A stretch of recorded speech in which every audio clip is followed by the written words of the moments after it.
So ayan guys, ito yung part 2 ng paglilinis natin ng split type.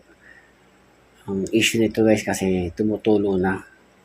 So nakita ko, sobrang dami na ng dumi at yung jelly na namumuna, kaya yung tubig maghahanap na siya ng tutulayan para tendency na tumulo na siya. So tinanggal natin dito yung evaporator ng buo. Yung evaporator ng, yung drain pan na evaporator mismo.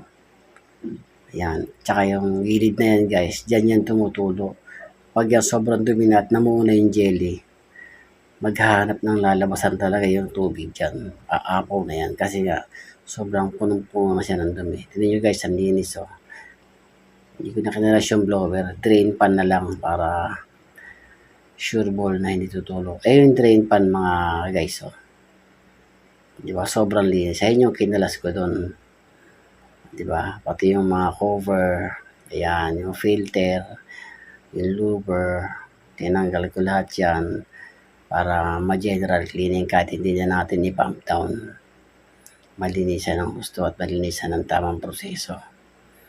Issue yan. Yung issue nga yan, sabi, tumutulo. Ay alam na natin yan. Pag tumulo yan, matik yan, na sobrang dumi na ng ibabaw at yung jelly niyan namumuna, aapaw na yan.